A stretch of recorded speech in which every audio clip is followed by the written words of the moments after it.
Hi, everybody. Good afternoon. My name is Nate Levinson. I'm a third-year undergraduate student here at the University of Utah. And I wanted to start off by saying how excited I am to be speaking in front of you here today at the combined MedChem group meeting. I've attended a couple of these meetings in the past. I've always found them really fun and informative. So needless to say, I'm very happy to be here today.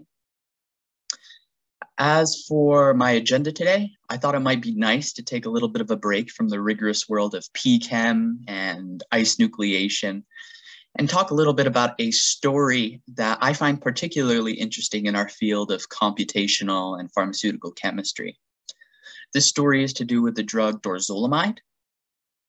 And what's interesting about Dorzolamide is it was the first unequivocal example of structure-based computer-aided drug design being used to create and screen a drug that was or went on to become FDA approved, right? So Dorzolamide was first approved in 1995, and this is the first example we have of computer-aided drug design being used to produce a eventually FDA-approved drug. So what I would like to do today is talk a little bit about the methodologies that were used during the research that went into Dorzolamide.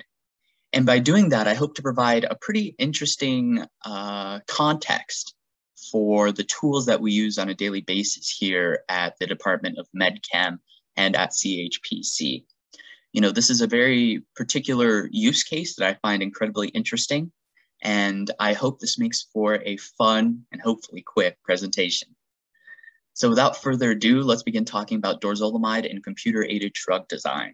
And on this first slide, we see the compound Dorzolamide. On the left, it's the 2D representation, and on the right, it's the CPK representation. This is how we see it in most software.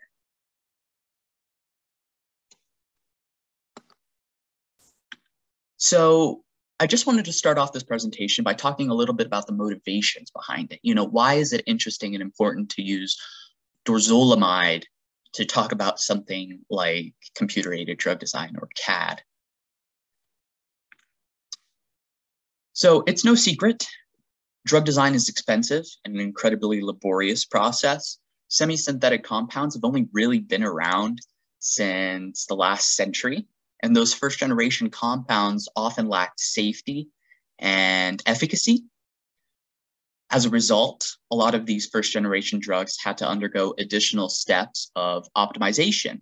And historically, this optimization process was mostly done by trial and error and by hand.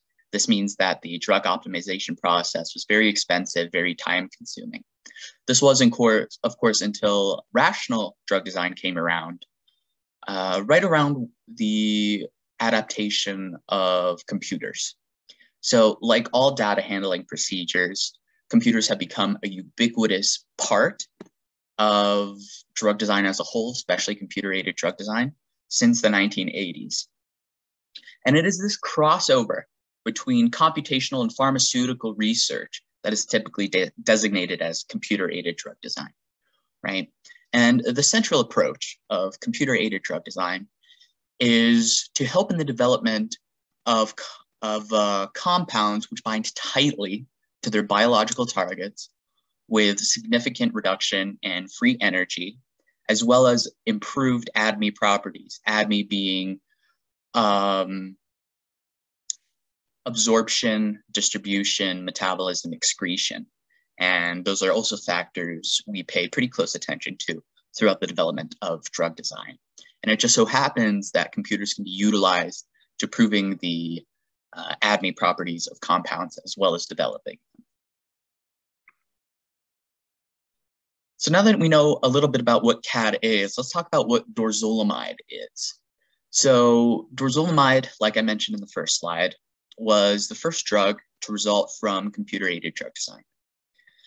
It's used to treat high pressure inside the eye, including glaucoma. It's used as an eye drop. That's its route of administration. Its mechanism is to do with it being a carbonic anhydrase inhibitor, and it works by decreasing the production of aqueous humor in the eye.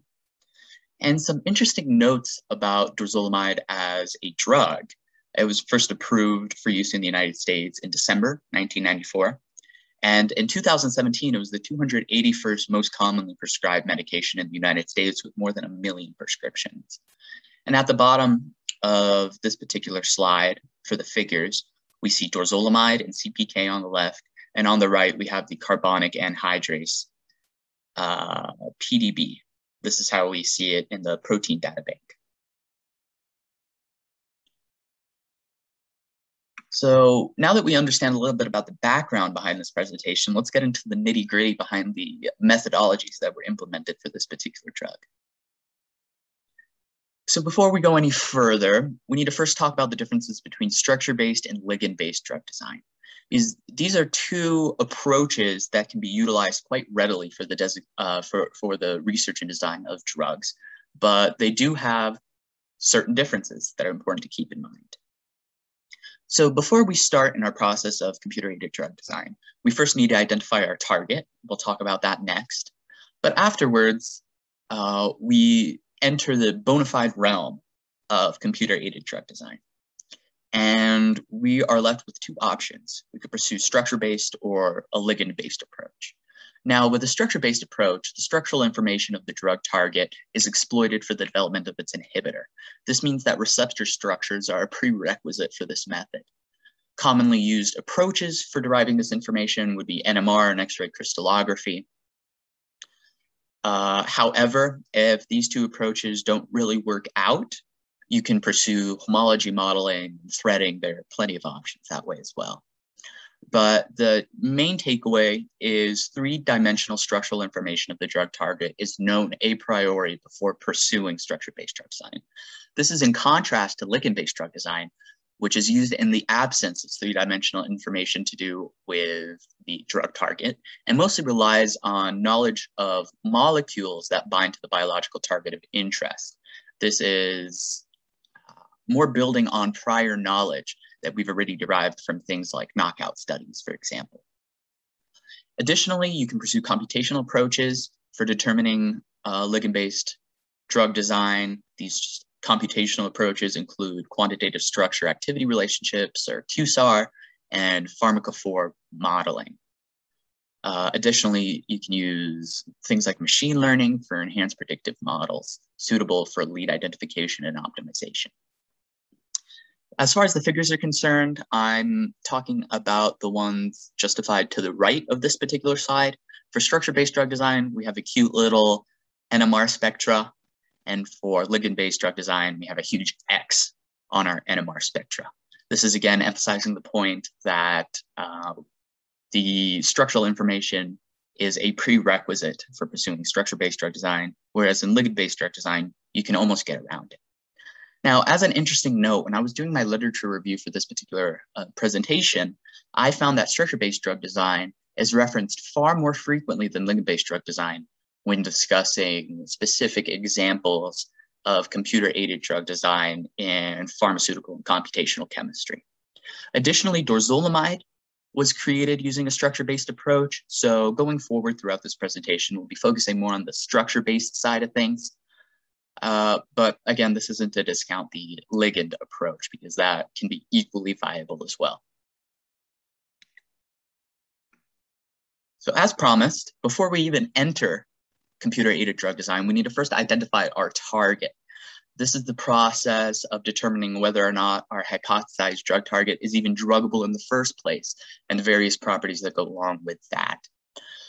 So a target's druggability is usually estimated by classifying it with known gene families that have previously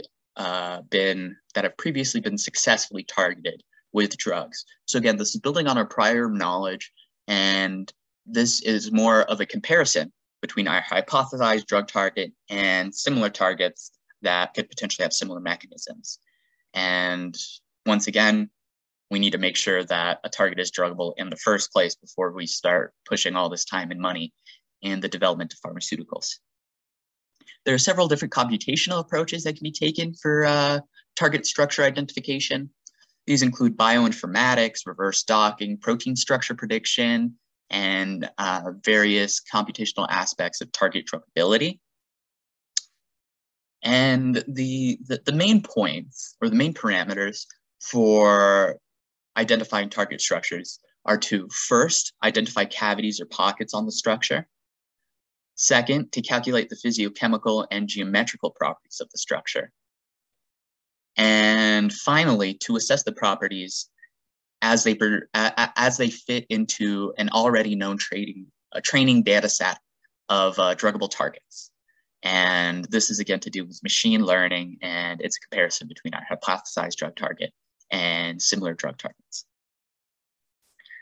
So once we're pretty confident in ourselves that we have a target that can be sufficiently good in its ability to become drugged or inhibited, what have you, we then pursue what's known as ligand docking. And ligand docking has become quite controversial. It has its fans and its detractors. So I hope to tell you a little bit about what ligand docking is and sort of explain this controversy as it stands in the modern era and why people are on the fence when talking about ligand docking. So protein ligand docking is a molecular modeling technique where the goal is to predict the position and the orientation of a ligand when bound to its protein receptor or enzyme.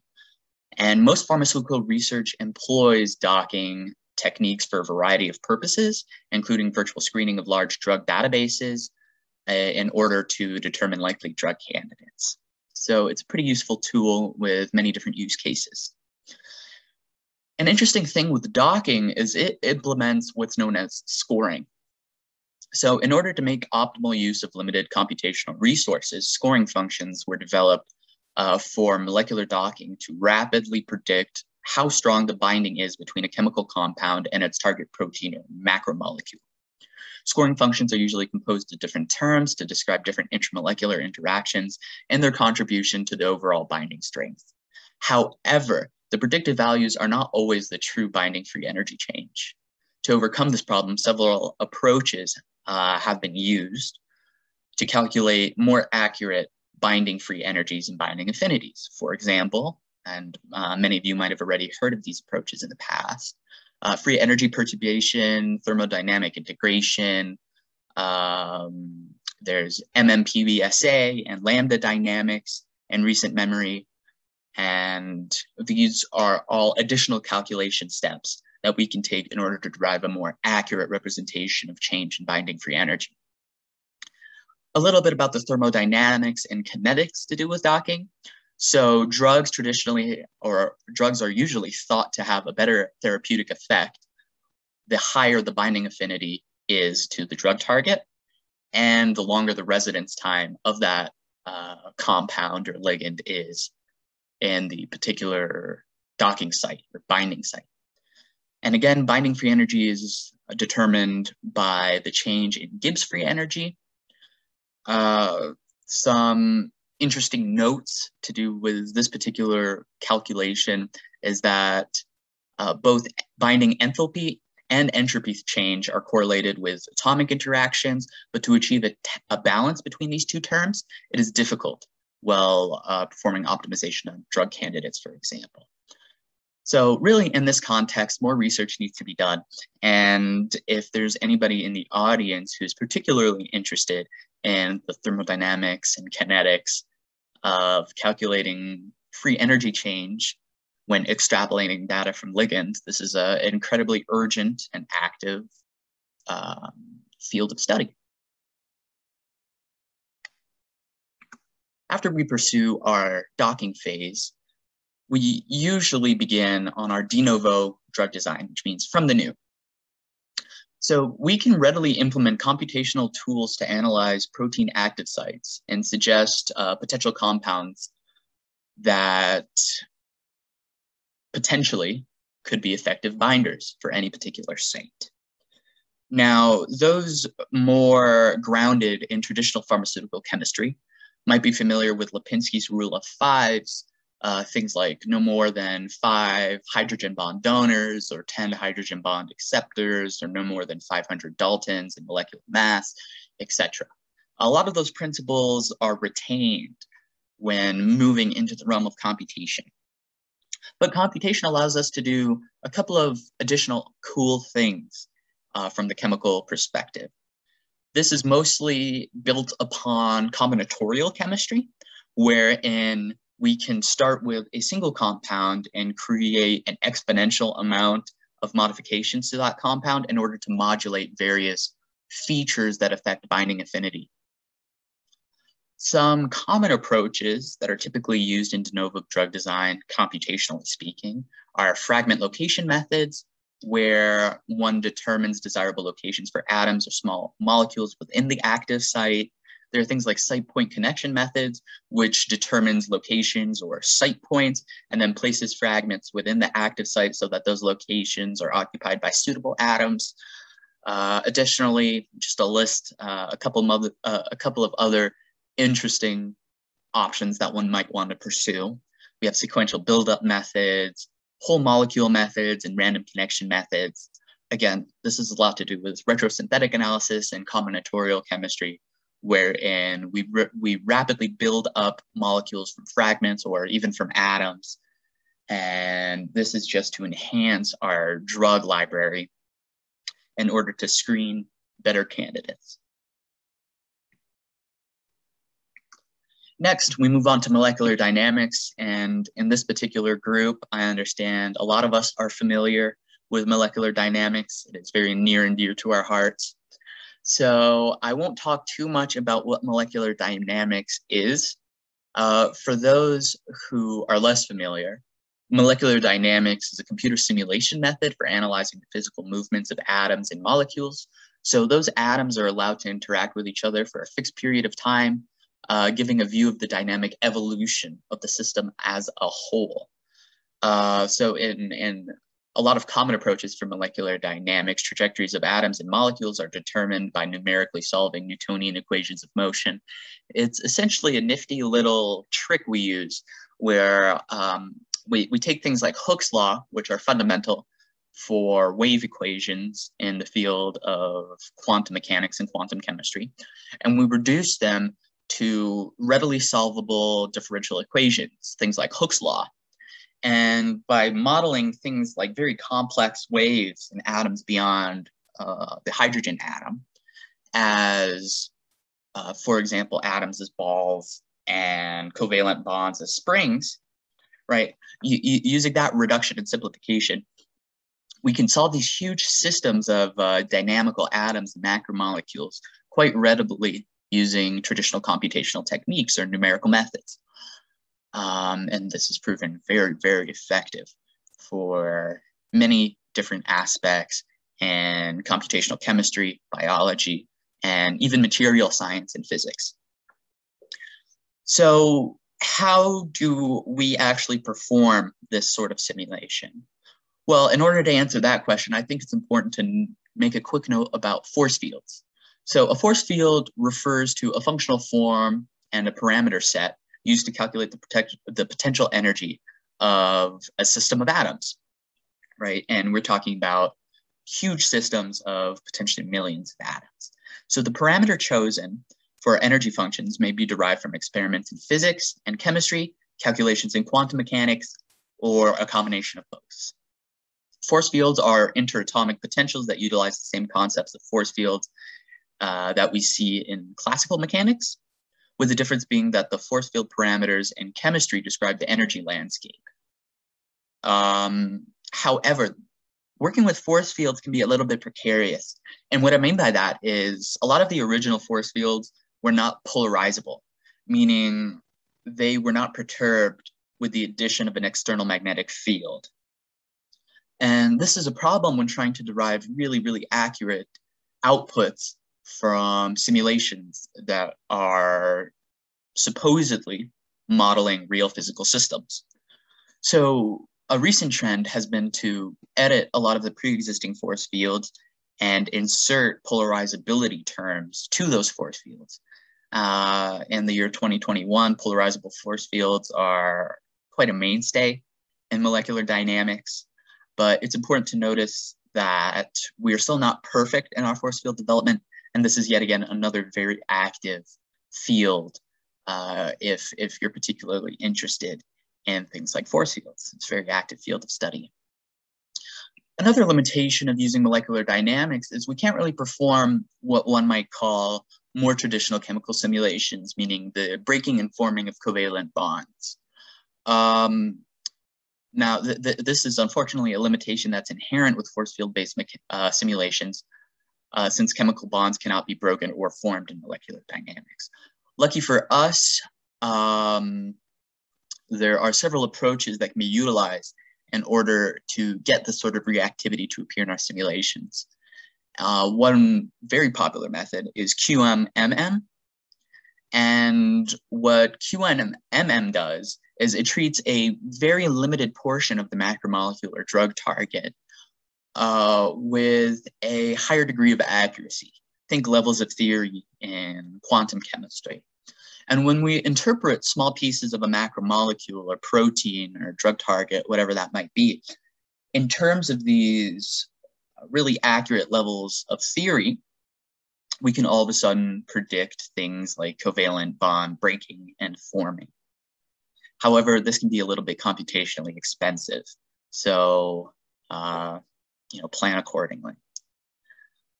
Finally, I think it should be noted that molecular dynamics is more than just molecular dynamics. It actually has a lot to do with statistical mechanics when you view molecular dynamics in a more pragmatic sense, right? It's very easy to get a molecular dynamic simulation to work. It's very difficult to extract meaningful data from said simulation. So in order to really talk about this topic, it should be first noted that many observables can be attained from molecular dynamics runs.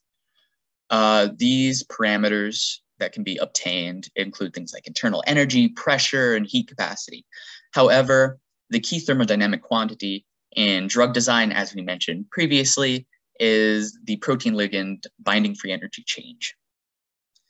And as mentioned previously, this calculation of binding free energy change is not simple and can be laden in errors. However, together with entropy-related quantities, we can almost get around this sort of limitation to do with our traditional sampling techniques. So when talking about sampling, we usually use what's known as the Boltzmann distribution for a lot of these atomic potential calculations in statistical mechanics. And we often limit ourselves to recalling the probability of visiting microstates in a canonical ensemble as being proportional to this Boltzmann distribution or Boltzmann factor. So in order to overcome this limitation to do with Boltzmann sampling, several theoretical methodologies have been developed. These methodologies are referred to as enhanced sampling methods, since they escape the limitations to do with Boltzmann statistics while retaining the correct distribution of states in a given statistical ensemble. The way I like to think about it is, a large group of these methodologies exploit the fact that free energy change is a state function, and thus differences in free energy do not depend on the path from state A to state B. This means that we can transform state A into state B without worrying about the physical transition. In example, we don't need to worry about the binding or unbinding path of our particular ligand. From a practical standpoint, this is achieved by introducing a hybrid or mixed Hamiltonian, which is a function of the potential energy of states A and states B. So now that we understand a little bit about the methodologies to do with computer-aided drug design, let's talk about how these were used in the context of the drug Dorzolamide. So this is the pipeline that the medicinal and pharmaceutical chemists used in computation to develop Dorzolamide in 1994. And they first started with protein structure determination. This was done with X-ray crystallography and NMR, again, to extract various physical, chemical, and biological properties of our hypothesized drug target. It should be noted that recently cryo-EM has been a very popular option for determining these physical parameters of drug targets, but they have their own caveats to deal with accessibility, time, and cost.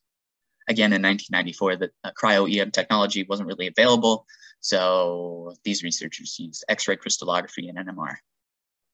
Afterwards, the researchers pursued homology modeling, and the basis for homology modeling is the fact that evolutionarily related proteins often share similar structures. So what these researchers did is, again, performed a comparison between their particular target of interest, the carbonic anhydrase, and they compared it with similar drug targets in the same protein family. And they use their knowledge of similar proteins to fill in the structural information that might have been missing after performing X-ray crystallography in NMR. After homology modeling, the researchers performed target structure identification. So again, this was looking for an adequate binding pocket on the protein. The particular route through which these researchers ID'd their target was through, again, X-ray crystallography and computational binding pocket identification algorithms. After target identification, they went on to pre-processing of target and ligands. This is important for the next step, docking, and quite a bit actually needs to be done as far as pre-processing is concerned.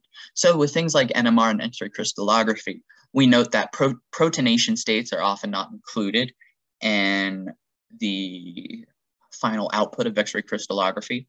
And we also notice that things like tautomeric states or tautomerization is not adequately accounted for in traditional physical methods.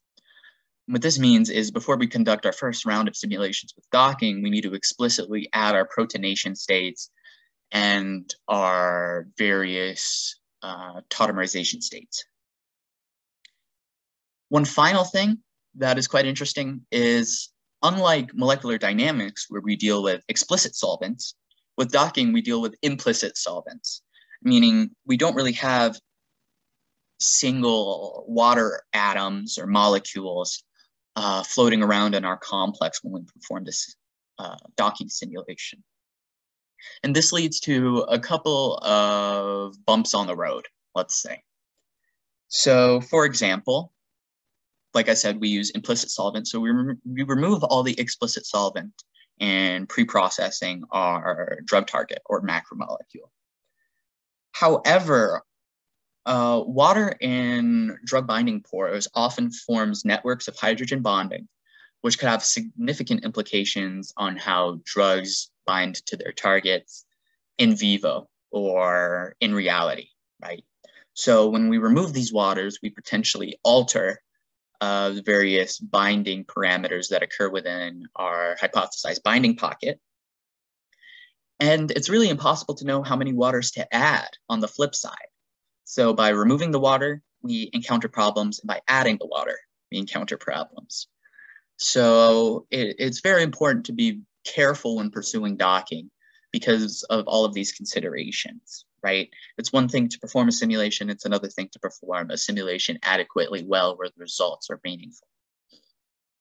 Afterwards, these researchers produced de novo drug design.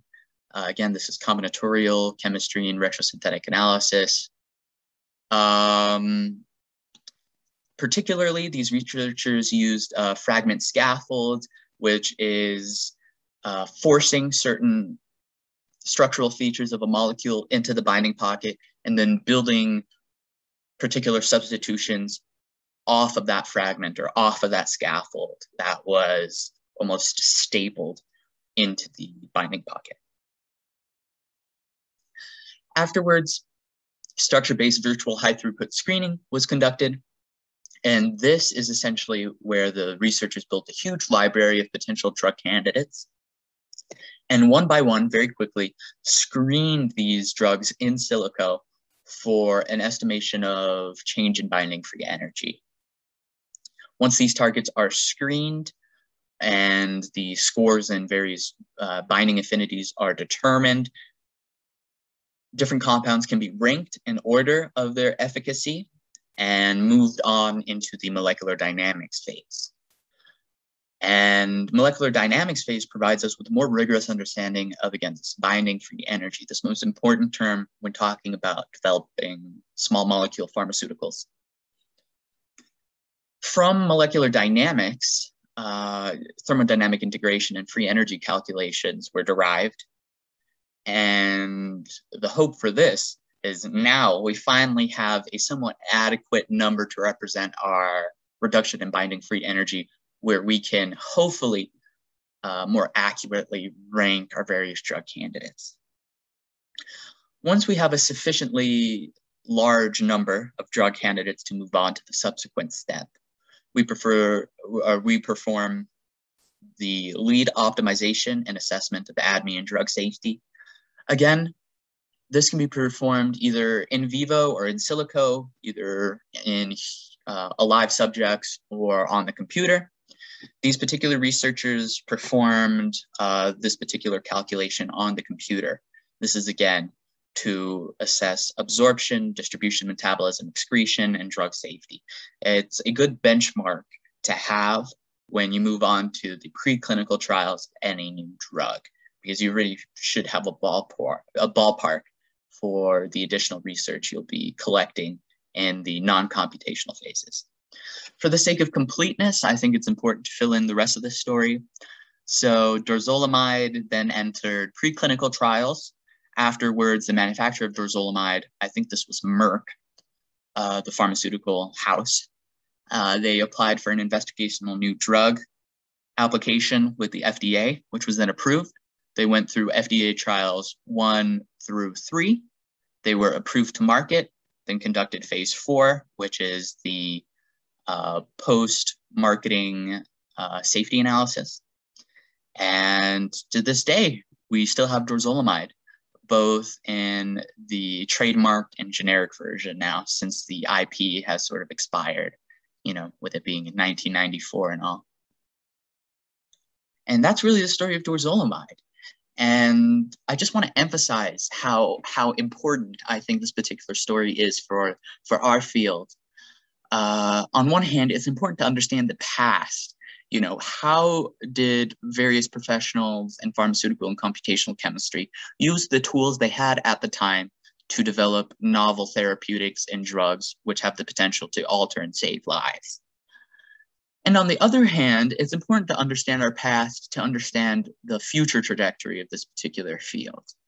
You know, for example, things like cryo-EM, novelties in computation, improvements in algorithmic efficiency, reduction in time complexity, etc. These all serve to benefit people in our field for the main purpose of saving lives, right? At the end of the day, we want to produce more drugs at a cheaper price to impact and save more lives. And I think Dorzolamide provides a very good foundation for building upon additional knowledge to sufficiently tackle this incredibly important goal. And finally, I just wanted to end off this presentation by talking about how interesting of a time it is to be a participant in this particular field. So on the grand scheme of things, we're quickly approaching the era of quantum computation. Without getting too much as to what that means, suffice it to say, quantum computation and quantum computing serve to benefit our understanding of hypothesis building for optimized active pharmaceutical ingredients, as well as the computer-aided drug design screening itself. And because these two parts of the drug development process occur so early, saving time and money here can serve to have downstream benefits for the drug development pipeline as a whole. And this is, again, thanks to the implications of up-and-coming quantum computing. On a smaller scale, I think it's cool to see, even at CHPC here in Utah, how much we're experiencing increased computational power. So the bottom two pictures are actually screenshots from Anita's most recent newsletter. And there she talks about potentially installing new CPUs onto a couple nodes here at CHPC. And on the table on the right, we can clearly see that as we progress in time, the number of cores, the base clock speeds, and the memory available increases while prices generally decrease, meaning we don't even need quantum computers in order to experience the benefits of enhanced computational techniques. I just want to say how cool I think this field is. I think it's an incredibly exciting time to be in this field, and I am very, very excited to see what happens next. And this concludes my presentation. I hope this was at least interesting and fun. I just wanted to especially thank the Cheating Group and the Barrios Group. I've been doing a lot of projects with these two groups over at CHPC and in collaboration with medicinal chemistry. And I am never not inspired when I perform this sort of work. I think it's so cool to be able to participate actively in this research where I get to use all of these tools to improve and enhance our understanding of various biologically relevant molecules. I'm really appreciative of the opportunity, and I wanted to thank these two groups. Additionally, I wanted to thank CHPC and the Department of MedChem for allowing me access to these resources and for having me present today in a group meeting. So thank you. And I wanted to thank everybody in the group for their attention. With any remaining time, I will field questions. And I've also included my email on this slide because I really want to get to know you guys. I think medicinal chemistry is just such a cool field. And if ever you guys want to reach out and geek out about any of these tools or new news developments in our field, I would love to hear it. So feel free to reach out to me.